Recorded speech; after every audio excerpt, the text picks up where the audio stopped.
Karena itu kita membahas manusia yang diridhokan syurga. Ini kita ambil dari salah satu hadis yang diriwayatkan dari Anas bin Malik radhiyallahu anhu.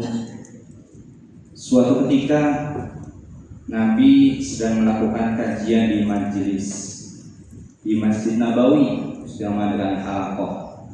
Halaqah itu kajian membuat lingkaran di sekitar masjid. Kemudian ketika Nabi SAW sedang melakukan pengajian, Nabi bersabda, akan datang kepada kita penghuni syurga. Insyaallah akan datang kepada kita penghuni syurga. Lalu para sahabat menengok, siapa yang penghuni syurga? Ternyata dia baru datang di kajian, jadi katanya terlambat ketika kajian. Lalu para sahabat melihat siapa orang ini. Ternyata dia adalah orang Ansor, penduduk asli Madinah. Orang Ansor yang baru selesai berwudu, badannya masih basah, jenggotnya masih basah, tangan kirinya memegang sandal, bukan handphone. Karena di Arab Saudi dulu sandal itu di bawah. Sampai sekarang orang masuk Masjid Nabawi pun sandalnya di bawah masuk. Kalau ditaruh luar takutnya bukan hilang, salah masuk pintu keluarnya pintu lain. Enggak hilang. Jangan ke Nabawi pintunya banyak sekali. Masuk pintu 22, keluarnya pintu 23. Beda satu pintu tidak ada sandalnya. Lalu protes sandal saya bilang tidak hilang, salah pintu. Sahabat itu membawa sandal. Lalu Abu Bakar, Umar, Utsman, Ali melihat siapa penghuni syurga. Oh, ternyata dia orang Ansor. Orang Ansor yang baru selesai berwudu, jenggotnya, badannya masih basah dan tangan kirinya memegang sandal. Di hari yang kedua, Nabi bersabda lagi, akan datang kepada kita penghuni syurga. Dua kali Nabi bersabda akan datang kepada kita penghuni syurga. Lalu sahabat tanya, siapa lagi? Apakah ada orang lain penghuni syurga? Kemudian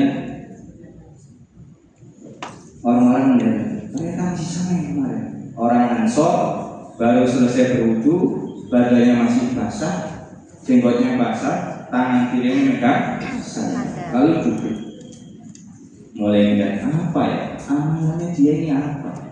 Sampai para sahabat bertanya-tanya, apa kira-kira amalan? Di hari yang ketiga, Nabi bersabda lagi, akan datang kepada kita penghuni syurga. 3 kali berturut-turut Nabi berkata, Nabi bersabda. Lalu para sahabat melihat, masih sama orang yang kemarin, orang Ansor, penduduk kota Madinah. 3 kali berturut-turut Nabi berkata akan datang kepada kita penghuni syurga. Kira-kira Nabi berbohong atau tidak? Tidak. Nabi tidak pernah berbohong. Nabi adalah orang yang sangat jujur. Makanya diberi julukan Al-Amin. Nabi sangat jujur, tidak pernah bohong dalam hidupnya. Wa ma yantiqu anil hawa in huwa illa wahyun yuha. Yang Nabi katakan adalah tidak pernah sesuai dengan hawa nafsunya, tapi yang Nabi katakan adalah wahyu dari Allah, Al-Quran. Berarti orang ini memang ketika dia meninggal tempat dia masuk ke dalam surga, bukan karena neraka. Karena Nabi sudah berkata akan datang kepada kita penghuni surga, penghuni surga. Masya Allah. Kalau kita dikatakan seperti itu, senang apa tidak? Senang. Jangan usah pusing-pusing, jangan mikir neraka, nggak mikir siratal mustaqim, nggak mikir azab, nggak mikir sisa kubur, tempatnya di neraka. Kalau kita sudah pasti penghuni surga atau belum? Belum, masih calon ya, calon penghuni surga. Namanya calon kan belum tentu. Calon bupati apakah pasti? Calon gubernur belum. Kita masih calon. Semoga kita menjadi penghuni surga semuanya. Amin. Setelah 3 kali berturut-turut, ada anak muda yang bernama Abdullah bin Amr bin As. Abdullah bin Amr bin As adalah putra dari Amr bin As. Yang masih muda, dia duduk di belakang. Karena semangat menuntut ilmunya masih tinggi, dia ingin tahu apa amalan orang Ansor ini sehingga Nabi mengatakan akan datang kepada kita penghuni syurga. Lalu Abdullah bin Amr bin As yang masih muda mendatangi, wahai penghuni surga, ya ada. Aku sedang punya masalah dengan orang tuaku. Aku punya masalah dengan ayahku, yang dimana aku bersumpah tidak akan pulang ke rumah selama 3 hari. Sebesar itu kan masalahmu, ya. Izinkan aku untuk menginap di rumahmu. Ya silakan menginap di rumahku, karena dia orang baik, penghuni surga, silakan menginap di rumahku. Dengan senang dia datang ke rumah penghuni surga. Selesai sholat isya, nginep. Ketika menginap malam-malam, Abdullah bin Amr bin As selesai sholat isya, sudah berwudu, sudah megang Quran, sudah siap sholat tahajud. Mungkin amal penghuni surga setelah sholat isya, tahajud dari isya sampai subuh. Masya Allah, berapa rakaat ya? Kebayang yang penghuni surga mungkin siap malam kita tahajud. Tapi apa yang dilakukan orang Ansor ini? Ternyata orang Ansor ini setelah sholat isya naik ke atas kasur. Naik ke atas kasur, hanya berpikir astagfirullah, astagfirullah, bismillah, bismillah. Selesai sholat isya, tidur. Amalan penghuni surga setelah sholat isya, tidur. Oke, jadi jenengan yang setelah sholat isya tidur, alhamdulillah, calon penghuni surga. Tinggalkan perbuatan kegiatan yang tidak bermanfaat setelah sholat isya. Apabila ada kebutuhan silakan diselesaikan. Apabila ada pekerjaan cepat diselesaikan, cepat-cepat istirahat. Kenapa? Tubuh memiliki hak untuk istirahat. Jangan kerja dari pagi sampai pagi. Akhirnya kena penyakit masuk JIA.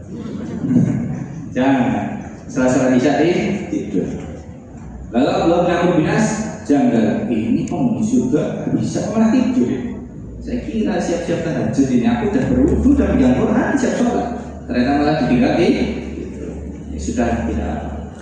Malah dia yang sholat tahajud. Begitu malam jam 10, jam 11, jam 12, jam 1, jam 2 kok nggak bangun-bangun ya? Bangunnya malah menjelang subuh. Menjelang subuh baru bangun.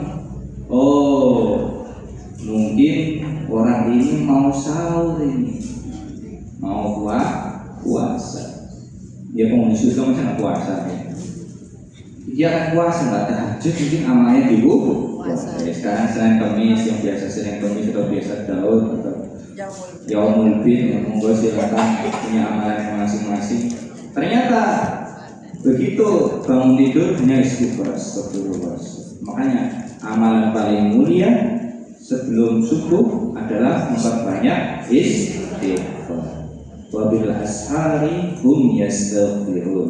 Dan ketika subuh mereka memperbanyak istighfar. Habis tahajud, habis witir, habis apa perbanyak pikiran apa istighfar.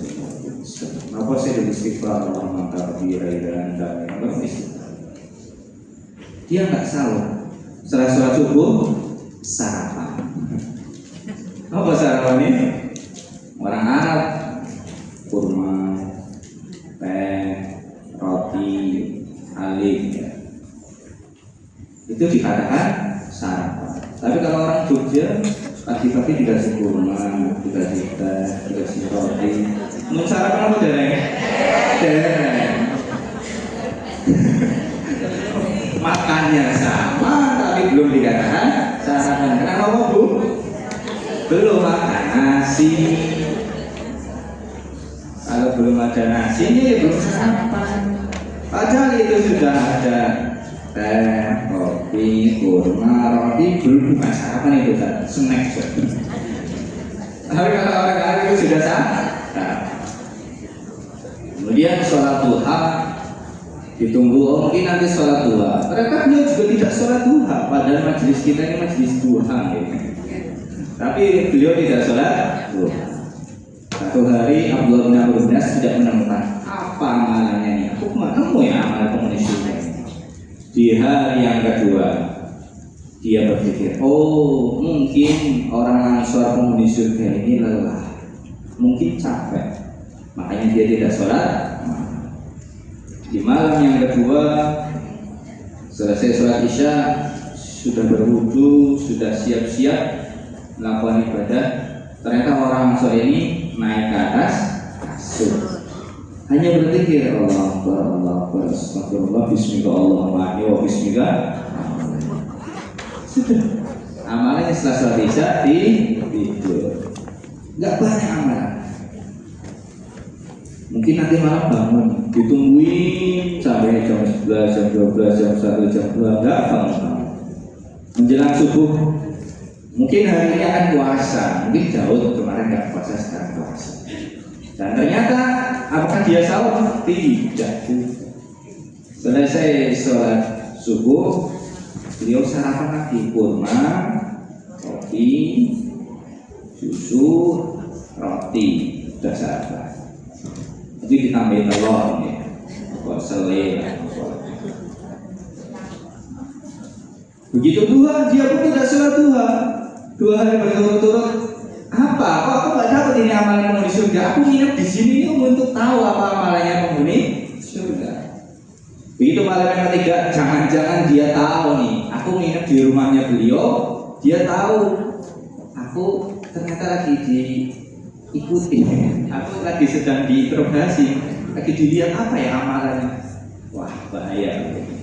Ketika malam yang ketiga sudah selesai sholat isya, sama langsung naik ke atas kasur, baca doa Bismillahirrahmanirrahim, Bismillah 3 hari berturut-turut, tidak tahajud, tidak doa, tidak puasa. Bingunglah Abdullah bin Amr bin As, katanya penghuni surga, apa ini amalannya? 3 hari tidak nemu. Begitu sholat subuh, Abdullah bin Amr bin As berkata, wahai penghuni surga, wahai Ansor, jujur aku di rumahmu ini ingin mengetahui apa amalanmu, sehingga Nabi berkata datang kepada kita penghuni surga. Dan aku mohon maaf yang sebesar-besarnya, aku tidak punya masalah dengan orang tua, aku tidak punya masalah dengan bapak saya. Aku di sini hanya ingin tahu apa amalanmu, sehingga Nabi berkata 3 hari berturut-turut akan datang kepada kita penghuni surga. Oh, kamu yang tahu amalanku? Iya, kalau engkau izinkan. Begitu selesai pembicaraan ini, dia berkata, wahai Abdullah bin Amr bin As, kamu lihat 3 hari aku tidak melakukan perbuatan apapun, bukan? Iya. Tapi ketahuilah, amalanku itu berada di sini, ada di hati. Apa amalannya? Aku tidak pernah memiliki rasa iri, aku tidak memiliki rasa dengki, aku tidak memiliki rasa riya, aku tidak memiliki rasa sombong. Aku tidak pernah iri dengan rezeki orang lain yang Allah berikan kepada sesama muslim. Aku tidak pernah hasad pada rezeki yang Allah berikan kepada sesama muslim. Aku tidak pernah sombong dengan rezeki yang Allah berikan kepadaku. Lalu Abdullah bin Amr bin As berkata, inilah amalanmu yang menjadikan engkau menjadi penghuni surga, dan kami belum tentu bisa mengamalkannya. Ini apa ada? Hadis riwayat Abu Dawud. Jadi mau Abdullah bin Amr bin As mau nginep 1 minggu, kelihatan nggak amalannya? Mau nginep 1 bulan kelihatan? Bahkan sampai setahun tidak akan ketahuan apa amalannya, karena amalannya ada di dalam hati, nggak pernah memiliki rasa iri, hasad, dengki. Kalau kita bagaimana? Usiku mainan si kita kotor. Adiknya punya mobil baru, kakaknya punya tas baru, saudara punya handphone baru. Ada hasad, dan nah itu buat rasa-rasa seperti itulah yang menjadi penghalang kita masuk dalam surga. Syukuri apa yang sudah kita miliki. La in syakartum la azidannakum wa la in kafartum inna adabi lasyadid. Apabila engkau bersyukur akan aku tambah, apabila engkau kufur ingatlah nikmatku sangatlah syadid. Jadi ternyata amalan penghuni surga ini, manusia yang dirindukan surga, amalnya berada di dalam hati. Betapa banyak amalan yang kelihatan di kasat mata, tapi ternyata Allah sangat memperindukan amalan di dalam hati. Makanya Nabi Muhammad SAW itu hatinya sampai dicuci loh. Hatinya sampai dibelah dadanya, dikeluarkan hatinya. Iya atau tidak? Ya. Berapa kali Nabi dibelah dadanya itu? 2 kali. Yang pertama ketika Nabi sudah kecil, masih kecil, sudah bermain, didatangi malaikat Jibril. Lalu diambil Muhammad, dibelah dadanya, dikeluarkan, dicuci dengan air Zam-Zam. Dikasih ilmu, dikasih hikmah, dikembalikan, dijahit kembali. Yang kedua, apa Nabi dicuci hatinya? Sebelum peristiwa Isra Mi'raj. Sebelum Nabi naik ke Sidratul Muntaha, sebelum sholat itu diwajibkan, Nabi bertemu malaikat Jibril. Dia apakan? Dioperasi lagi, dadanya dikeluarkan, dicuci, dibersihkan, dikasih hikmah, kasih Al-Quran, ditutup. Bayangkan 1447 Hijriah, 1490 tahun yang lalu, rumah sakit mana yang bisa mengoperasi? Sehingga benar 1447 tahun yang lalu, yang operasinya berbekas yang sangat sedikit. Ketika itu Anas bin Malik yang menghabiskan waktu yang bersama Rasul dalam keseharian itu melihat, aku melihat bekas jahitan Nabi itu ada di dadanya. Berarti memang Nabi itu dibelah. Lalu kita gimana mau belajar dari kita? Nggak usah ke rumah sakit. Kita bersihkan dari penyakit iri, dari penyakit hasad, penyakit dengki. Betul ya? Itu yang menjadikan kita menjadi penghuni. Pentingnya hati ini. Nabi Muhammad SAW bersabda, Inna Allah la yanzuru ila suwarikum wa ajsadikum, walakin yanzuru ila qulubikum wa a'malikum. Allah Subhanahu wa taala tidak melihat kepada fisik kita. Betapa banyak manusia di bumi ini, orang nggak bisa melihat satu-satu. Ini tinggi, ini pendek, ini putih, ini coklat, ini hitam, ini pesek, ini mancung, ini kritik, ini lusuh. Orang nggak lihat fisik kita. Ini Avanza, ini Nova, ini Vario, ini Katia. Walakin yanzuru ila qulub. Tapi yang Allah lihat apa? Hati. Jadi mulia tidaknya kita berdasarkan hati. Yang tahu hati kita siapa? Ya hanya Allah. Kita tidak tahu apa isi hati kanan kita, apa ya? Ibu kita, tidak tahu. Tapi hanya Allah yang tahu di dalam hati.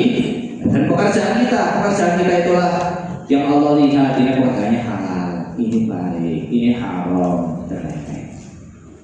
Hadirin yang dirahmati oleh Allah Subhanahu wa taala, itu dari satu hadis. Allah berfirman dalam surat Asy-Syu'ara ayat 87 sampai 89.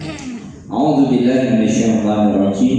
Bismillahirrahmanirrahim. Wa la tukhzini yawma yub'atsun. Yawma la yanfa'u malu wa la banun illa man atallaha biqalbin salim. Wa la tukhzini yawma yub'atsun. Ya Allah, janganlah kau bangkitkan kami ketika nanti di hari akhir, di hari kiamat. Wala tukhzini, dalam keadaan bersedih, keadaan kami sedih, gak punya amalan, gak punya kebaikan. Yauma la yanfa'u mal wala banun, ketika hari pembangkitan nanti harta gak berguna, anak gak berguna, anggota gak berguna, tahta gak berguna, wanita gak berguna, kata-kata yang lain yang gak berguna. Illa man atallaha biqalbin salim, kecuali yang menghadap Allah dengan hati yang bersih, kinclong. Jangan punya mukena putih, kalau kotor diapakan? Direndam dulu kan. Dicuci, direndam, lalu dijemur, kasih molto, bersih. Tapi kalau ada kotorannya, nah itu hati kita seperti itu. Ketika kotor kita cuci, kita bersihkan, kita rendam, sikat, atau ganti yang baru. Dimana kita selalu membersihkan hati kita. Nanti di hari akhir, manusia yang pertama dibangkitkan di hari akhir, siapakah itu? Ini semua amalan hati.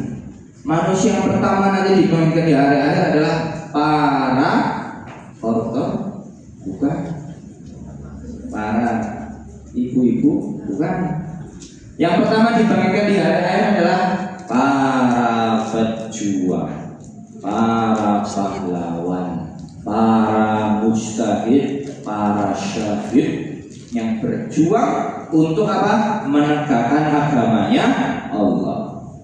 Yang sekarang sedang perang di Palestina, yang sedang di Irak, di Israel. Itu nanti pertama-tama akan dihisab para syuhada. Nanti akan ditanya, wahai hambaku, engkau gunakan hidupmu buat apa di dunia ya Allah?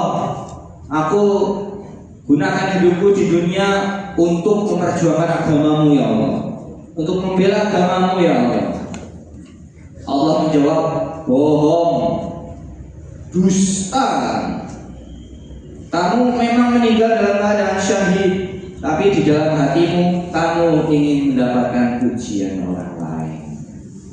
Para syahid, para syuhada, para pahlawan, di dalam hatimu kamu hanya ingin dikatakan sebagai pahlawan. Kamu hanya ingin dikatakan sebagai bangsawan. Di dunia kamu sudah mendapatkan julukan itu. Sekarang di akhirat, balikkan wahai malaikat, jungkirkan badannya, alhamdulillah. Kepala menjadi kaki, kaki menjadi kepala. Lalu diseret, alhamdulillah diseret. Nafas diseret ya, ngepel, seret, diseret, dilemparkan ke dalam neraka. Alhamdulillah. Lalu siapa orang selanjutnya dibangkitkan pertama di hari akhir? Adalah mereka usi kemayastahullah, kita semua. Orang yang menuntut ilmu, orang yang belajar ilmu agama, orang yang belajar Al-Quran. Inilah kita yang pertama dibangkitkan. Nanti akan ditanya, wahai penuntut ilmu, wahai orang yang berilmu, buat apa kamu habiskan hidupmu? Aku di dunia untuk menuntut ilmu ya Allah. Apanya? Bohong, dusta. Kamu menuntut ilmu hanya ingin dikatakan alim. Kamu ingin menuntut ilmu hanya ingin dikatakan soleh. Kamu ingin menuntut ilmu hanya ingin mendapatkan pujian dari orang lain. Begitu juga ahli Quran. Wahai qari, buat apa kamu hafal Al-Quran 30 juz agar bisa mengamalkannya ya Allah? Oh, kamu hafal Al-Quran yang dikatakan qari atau qari'ah. Dan bisa jadi imam masjid atau yang jadi ini, intinya dalam hatinya ingin mendapatkan pujian dari orang. Itu penyakit hati itu. Di dunia kamu sudah mendapatkan nikmatmu, sudah mendapatkan apa yang kamu inginkan. Sekarang wahai malaikat, jungkir balikan kemudian, seretlah, lemparkan ke dalam neraka. Na'udzubillah. Yang ketiga, siapakah orang yang dimasukkan nanti ke dalam neraka pertama kali? Itu adalah mereka yang memiliki harta yang sangat banyak. Ini buat bunda-bunda yang ibu yang punya harta banyak nih. Hati-hati, yang memiliki harta yang banyak. Buat apa kamu gunakan hartamu? Aku gunakan hartaku untuk sedekah ya Allah, untuk zakat ya Allah. Allah jawab apa? Dusta, bohong. Kamu menggunakan hartamu hanya ingin mendapatkan pujian dari manusia. Apa itu? Dermawan, suka berbagi. Makanya kalau sedekah sudah ikhlas, nggak usah mengharapkan apa. Tadi pemberi yang saya bismillah sudah. Ingin menolong orang nggak usah meminta hambalan, imbalan, pemberian semua bismillah. Nanti dikatakan kalau niat kita salah, naudzubillah, kita bisa dilemparkan ke dalam neraka. Ini berasal dari penyakit hati. Membangun masjid, tulis hamba Allah, tulis hamba berapa? 1,5 M. Hamba, gitu peresmian masjid. Alhamdulillah ada hamba Allah 1,5 M itu saya. Iya itu saya Allah, tapi ketika menyambutan itu saya mau. Ya udahlah, kalau sudah nggak usah ditunjukin dalam kurung. itu jangan sudah. Pas sudah mau ikhlas sudah bismillah. Atas ya. Jadi nanti di akhir hati ini sangat penting. Oleh karena itu ada salah satu kisah dari Turki, dari kota Ankara. Pernah ke Turki? Semoga Allah memudahkan jemaah pergi ke Turki, pergi ke Madinah, pergi ke Mekah, dan pergi ke Yaman. Amin ya Rabbal. Ada sebuah cerita dari Turki sana. Jawab ya, Turki ya? Dekat atau ngoceh? Kalau kita tahu dekat betul. Ada salah satu keluarga. Keluarga ini keluarga sederhana karena suami istri baru punya omongan satu, umur 3 tahun lah, masih kecil. Sang suami kerja di perusahaan roti karena makanan pokok Turki itu apa? Roti. Bukan kayak roti kita ya. Jadi cuma guys. Turki roti macam aja. Kayak tongkat, kayak kecil sampai di potongnya itu. Kayak gergaji yang besar. Sang suami kerja di perusahaan roti, pembuatan roti. Sang suami ini soleh, namun terkadang orang memandangnya dia tidak soleh. Loh kok bisa? Iya. Ketika sang suami kerja di bulan pertama, dia mendapatkan gaji yang halal.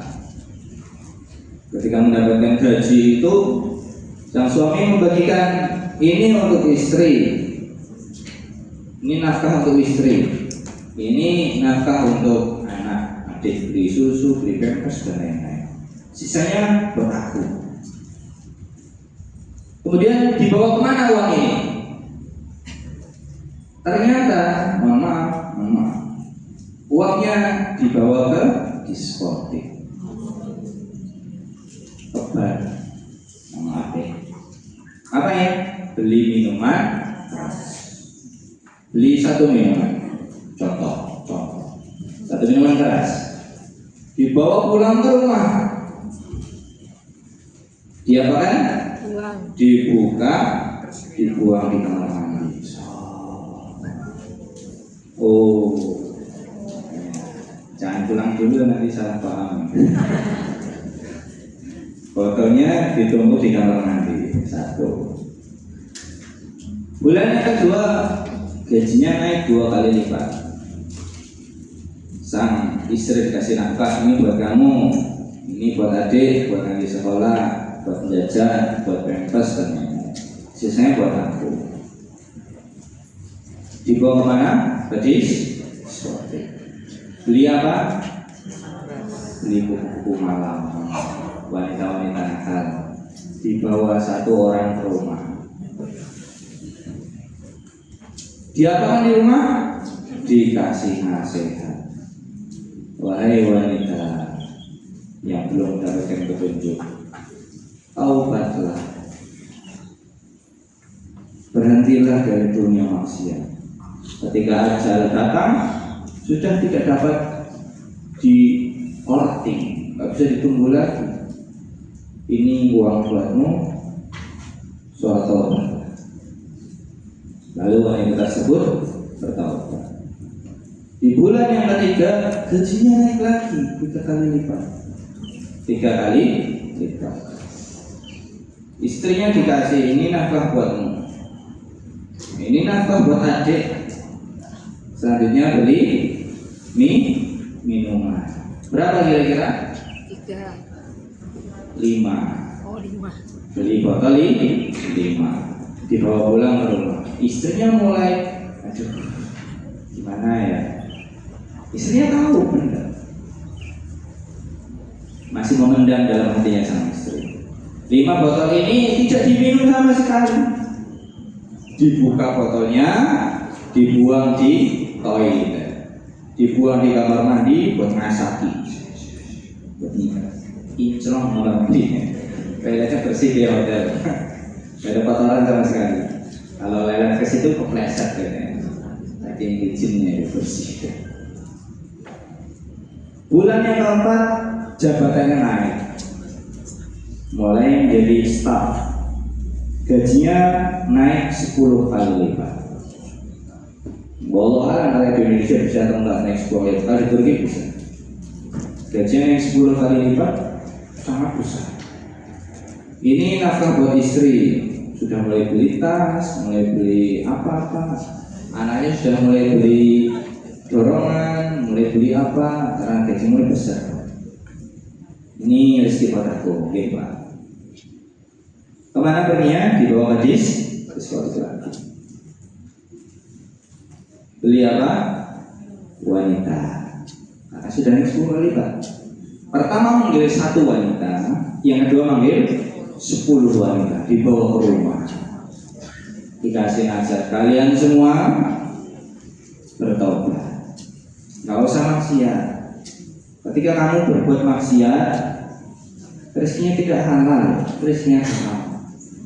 Ketika malaikat datang, Israel mengetuk pintu, assalamualaikum, nggak usah ngatur, langsung tarik.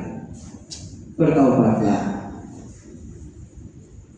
Ini uang buat kamu, buat kamu, buat kamu, buat kamu, buat kamu, buat kamu 10 orang. Sudah pulang. Selama 2 minggu wanita-wanita yang terkenal tadi, wanita-wanita yang tidak benar itu tidak berbuat maksiat. Alhamdulillah. Istrinya udah nggak nahan, dalam hatinya mantap. Lama-lama memberikan diri berkata, Bapak, kalau Bapak seperti ini terus, masyarakat memandangnya itu negatif Pak. Nanti kalau terjadi apa-apa, masyarakat nggak mau membantu Bapak. Ini apa betul? Masyarakat akan menganggap Bapak sebagai sampah masyarakat. Manusia sampah, nggak ada manfaatnya sama sekali. Yang ada yang merepotkan, membuat negatif Pak. Apa jawaban suami? Biar Allah yang tahu apa isi hatiku, biar Allah yang tahu apa amanahku. Aku berbuat seperti ini agar apa? Agar minuman keras itu hilang semua dari Turki. Aku berbuat ini biar apa? Agar wanita-wanita itu yang bekerja tidak benar udah nggak ada, hilang. Agar bar diskotik hilang itu dari Turki. Oh seperti itu Pak. Ya sudah, karena memang niatnya baik, niatnya tulus, niatnya ikhlas. Akhirnya sang istri melepaskan. 1 tahun berlalu, diangkat menjadi direktur. Langsung menjadi direktur perusahaan. Gajinya mudah, banyak sekali. Dikasihkan ini istri, mulai beli handphone, ini anak, mulai beli jajan-jajan, elektron. Ini buat aku. Beli minuman panas. Tadi 10, sekarang belinya 1 motor Tosa Fiat, tas rong. Itu berapa karat itu? Diantar ke rumah. Tetangga udah mulai. Itu ya? Cuitan dari tetangga itu lebih mengerikan daripada cuitan Twitteran. Rumput tetangga lebih hijau. Cuitan cepat sekali sampai di rumah 1 kerat, 2 kerat, 3 kerat, 14 kerat ya. Ada 10 kerat gitu. Lalu dituangkan di kamar mandi buat nyikat, buat masak, kinclong udah bersih sekali kamar mandinya. Sampai bingung, akhirnya dibuang di halaman, di sekitar rumah. Ditumpuklah botolnya, ditumpuk menjadi tiang. Di kamar mandi, di toilet sudah saking banyak botolnya, udah nggak cukup. Besoknya di bulan yang ke-13, gaji yang sudah besar, sudah direktur. Ini buat istri, ini buat anak. Lalu kemana lagi sisanya? Dibawa ke diskotik. Memanggil wanita tadi berapa?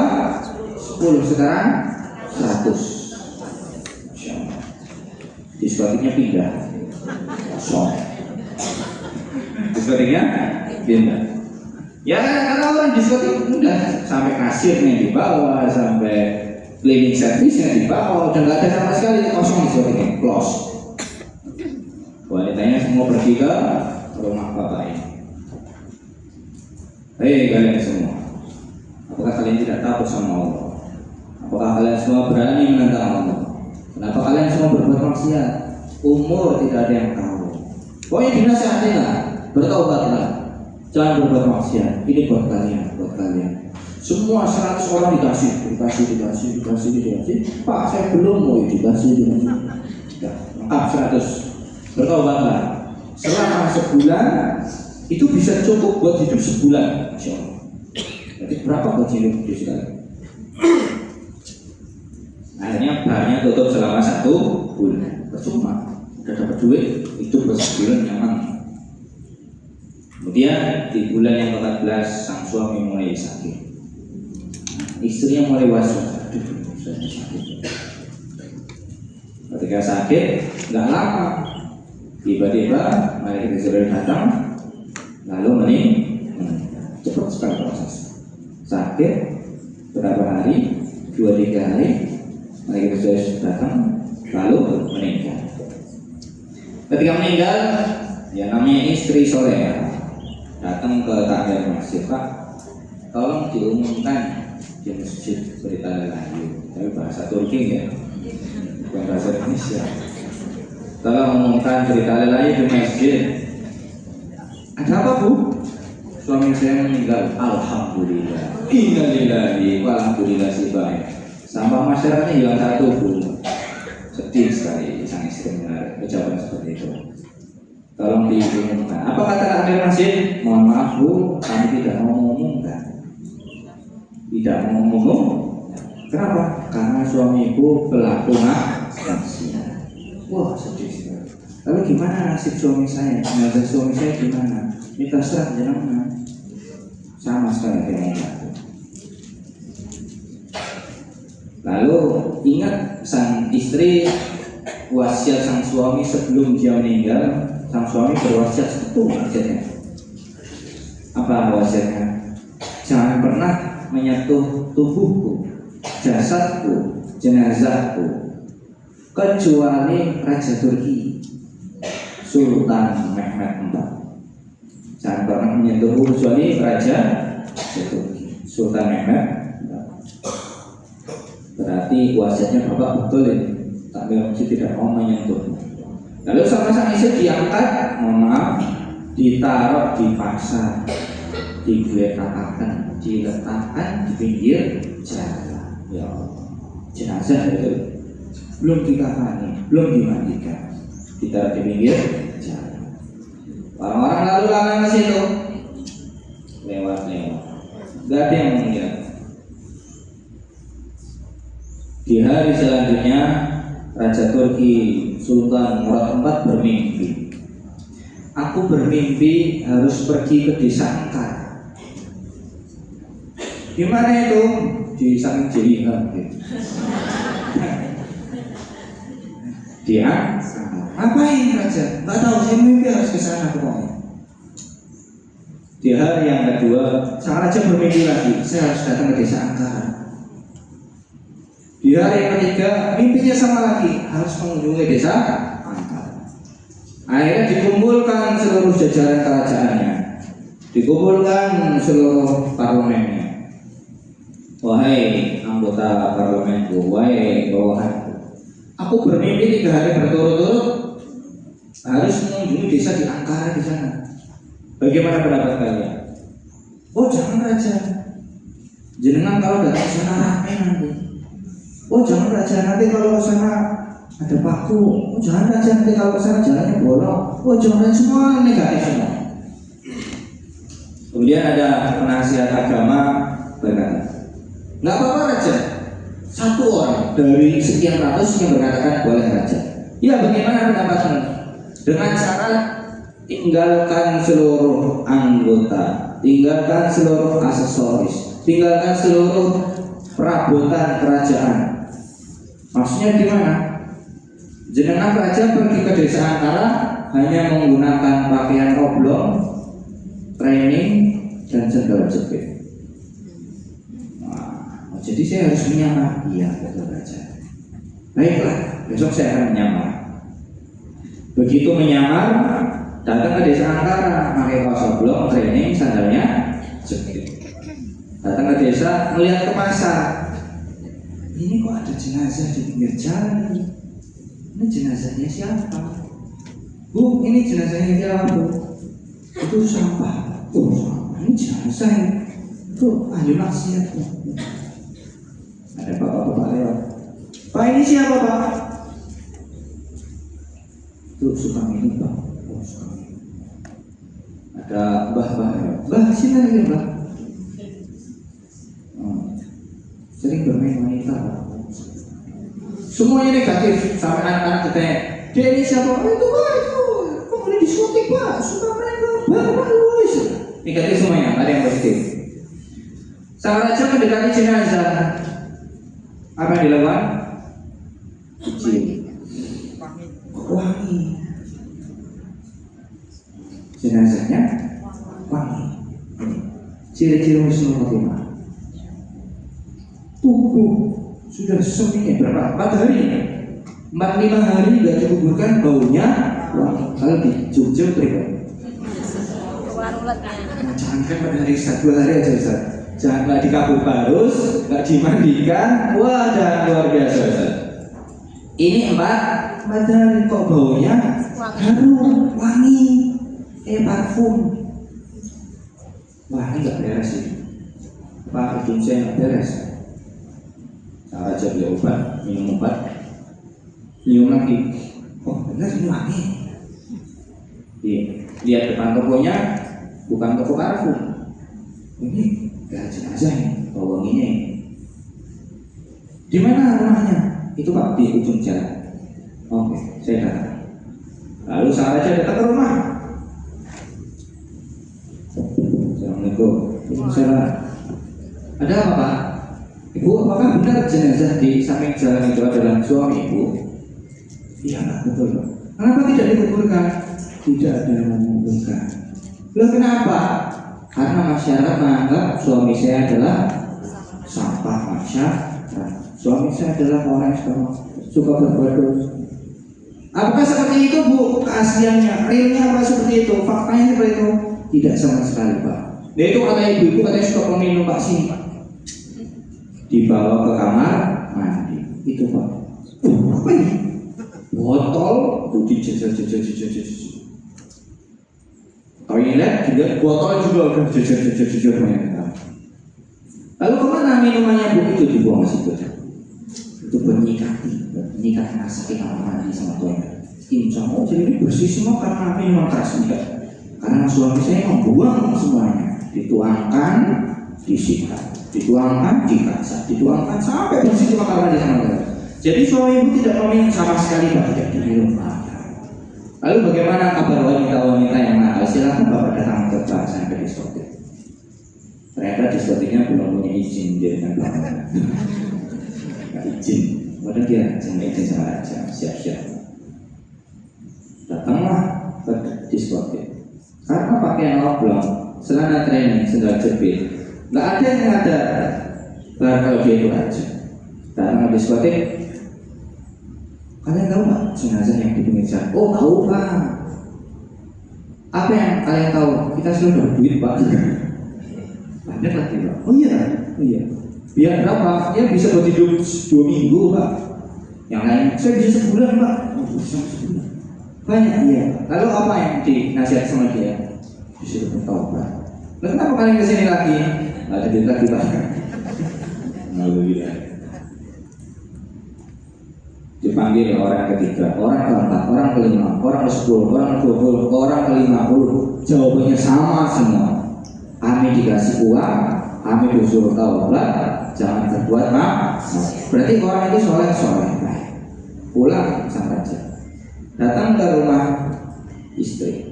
Bu, saya sudah konfirmasi kabar ke diskotik. Ternyata suami ibu memang orang soleh. Boleh nggak saya menguburkannya? Mohon maaf Pak. Suami saya berwasiat hanya satu Pak. Jangan menyentuh jasad saya, jenazah saya kecuali Raja Turki. Gak boleh menyentuh jenazah badan kecuali Raja Turki. Saya Raja Turki Bu. Apa Raja Turki? Dilihat bokap. Saya Raja Turki. Pakai training, kaos oblong, mimpi Pak. Bapak mungkin tukang beca di sana, Pak. Saya Raja Turki, Bu. Enggak percaya. Baik. Tunggu 1 jam, Bu, saya datang ke sini lagi. Raja Turki pulang ke kerajaan ganti kostum. Awal siapkan semua kuda, kendaraan siapkan semua mobil, motor siapkan semua kerajaan. Motor keluar, mobil keluar, kuda keluar, pakai pakaian yang mahal lebih sesuai kerajaan. Datang ke desa Angkara sampai Jika. Rame desa tersebut. Kenapa? Raja turun ke desa langsung. Ini cara macetlah desa tersebut. Gini bukan? Contoh saja, orang nomor 1 di Indonesia datang ke Sleman. Prabowo datang. Macet nggak jalan? Ditutup nggak jalan itu? Bingung nggak ada? Rame itu desa. Orang nomor 1 tuh mau mengunjungi desa. Gemparlah desa tersebut. Pak RT ini bingung. Wah, presiden yang kesini masalah saya. Pak Camat bingung. Ini bingung. Gubernur bingung. Semua bingung. Gak ada angin, gak ada apa. Tiba-tiba orang nomor 1 datang. Assalamualaikum. Waalaikumsalam. Bingung, gak bisa ngomong tentang istri. Ibu sudah percaya saya raja? Sudah, Pak.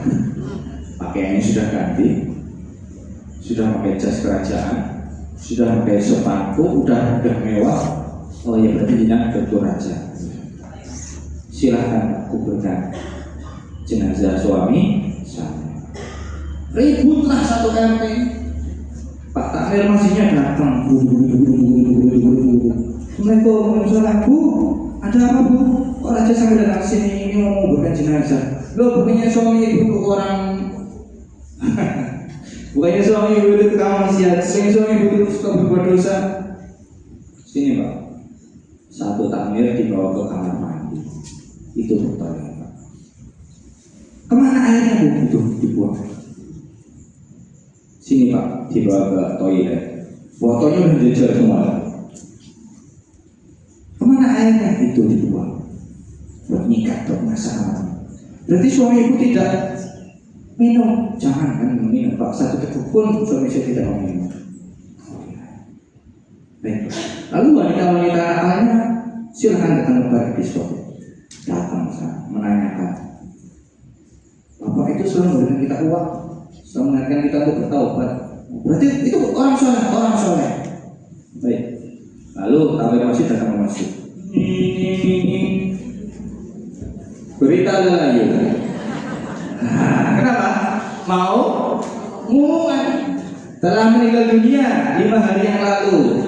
Bapak siapa Fulan bin Fulan telah meninggal dunia 5 hari yang lalu. Tak sopan sekali. Jadi 5 hari baru diumumkan. Gali kubur langsung siap. Menggali kuburan seluas mungkin. Sudah digali dan disiapkan tempat VIP. Kata sang istri, mohon maaf, jenazah hanya boleh diurus oleh raja. Sultan Mehmet hanya diurus oleh kerajaan. Lalu sang raja memberikan kerajaan, baik, ambil jenazahnya kita mandikan. Karena memang mandi. Ketika dimandikan seluruh ruangan, wah, masya Allah, harumnya luar biasa. Tidak pernah masuk toko parfum. Ada parfum yang dibakar bagus, namanya buhur, Ada buhur yang dibakar baunya kayak bau Ka'bah, kayak bau Masjidil Haram. Wah, luar biasa. Baik kita masuk mobil, ada parfumnya kan sembuh nyaman langsung. Ruangan yang digunakan untuk memandikan jenazah harum. Sampai gemetaran yang memandikan, masya Allah, soalnya betul sangat gemetaran. Dimandikan sudah bersih, dibawa kerajaan, dikuburkan di kerajaan Turki. Rakyat biasa dikuburkan di kerajaan.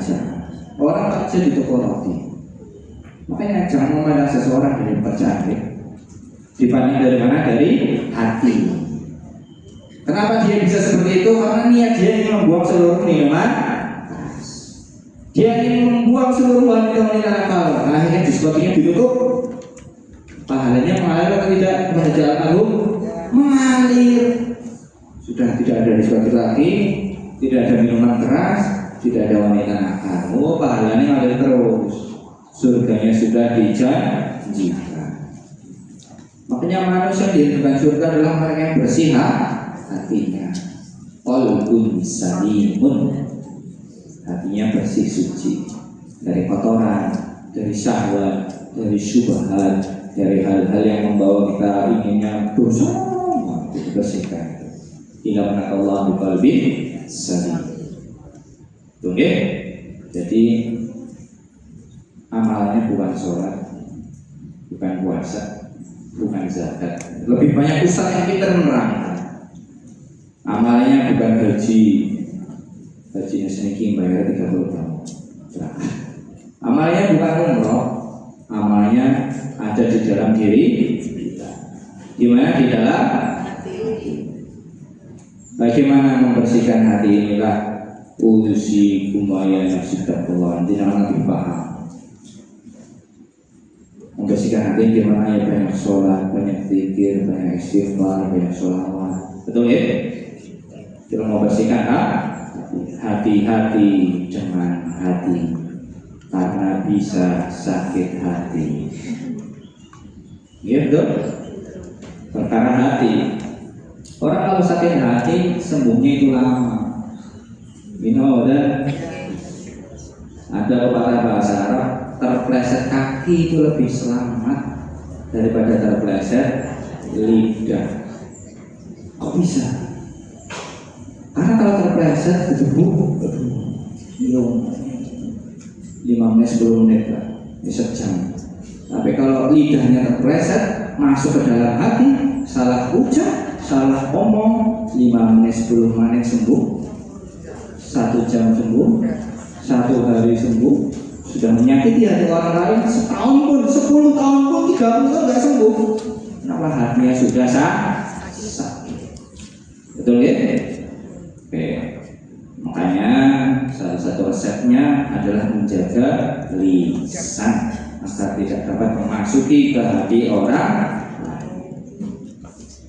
Zaman sekarang lisan bukan hanya di lidah, ini bisa jadi lisan ya. Udah? Apa? Gitu? Saya kira jadi ya, ini bisa jadi bisa jadi lidah, bisa menyakiti hati orang. Ada status menyakiti, komen menyakiti. Usi kombinasi kita. Oke, itu saja yang saya sampaikan. Jadi kita tutup dengan doa saja. Kita istighfar dulu 3 kali. Astagfirullahaladzim. Al-Fatihah.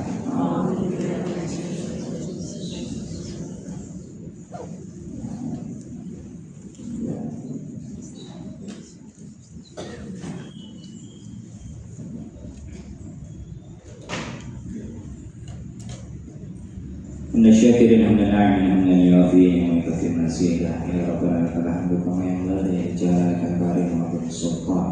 اللهم صل على سيدنا محمد وعلى آل سيدنا محمد.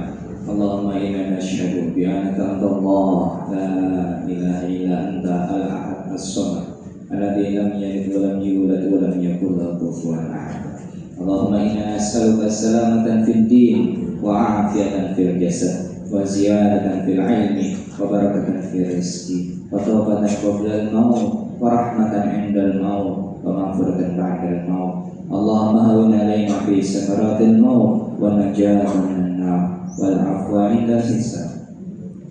اللهم أنت ربنا لا إله إلا أنت خلقتنا ونحن عبدك ونحن على عهدك ووعدك ما استطعنا. نعوذ بك من شر ما صنعنا نبوء لك بذنوبنا فاغفر لنا فإنه لا يغفر الذنوب إلا أنت. ربنا ظلمنا أنفسنا ظلمات كثيرة فلا يغفر الذنوب إلا أنت فاغفر لنا مغفرة من عندك إنك أنت الغفور الرحيم. ربنا اغفر لنا ولوالدينا وارحمهما كما ربونا صغارا ولجميع المسلمين والمسلمات والمؤمنين والمؤمنات الأحياء منهم برحمة إنك على كل شيء قدير.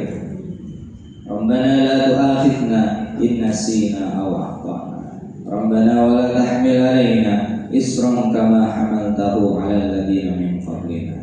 Rabbana wa la tuhammilna ma la taqata lana bih wa'fu 'anna waghfir lana warhamna anta maulana fansurna 'alal qaumil kafirin. Rabbana hab lana min azwajina wa dhurriyyatina qurrata a'yun waj'alna lil muttaqina imama. Rabbi habli minas sholihin. Rabbi habli minas sholihin. Rabbi habli minas sholihin. Rabbi ij'alni muqimas sholati wa min dhurriyyati. Rabbana wa taqabbal du'a. Rabbana ighfirli wa liwalidayya wal mu'minina yawma yaqumul hisab. Allahumma rabban nasi adhibil ba'sa ishfina ishfi mardana ishfi jamil muslimin wal muslimat wal mu'minin wal mu'minat Allah ya miladunka rahmah innaka ala kulli syai'in qadir. Rabbana shrah lana sudurana wa yassir lana umurana wahlul 'uqdatam min alsinatina yafqahu aqwalana. Ya Allah ya Rabbana, hari ini kami berkumpul di masjid ini ya Allah, kumpulkanlah kami di Masjidil Haram ya Allah. Ya Allah ya Rabbana, hari ini kami berkumpul di tempat ini ya Allah, kumpulkanlah kami di Masjid Nabawi ya Allah.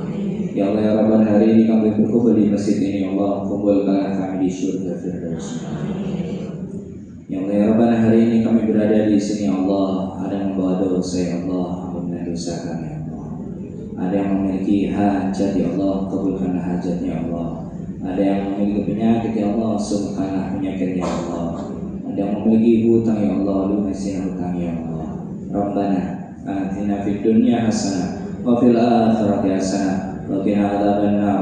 Da'wa fiha subhanakallahumma tahiyyatun fiha salam. Wa akhiru da'wana alhamdulillahi rabbil alamin. Rabbana atina fid dunya hasanah wa fil akhirati hasanah wa qina adzabannar. Walhamdulillahi rabbil alamin. Al-Fatihah.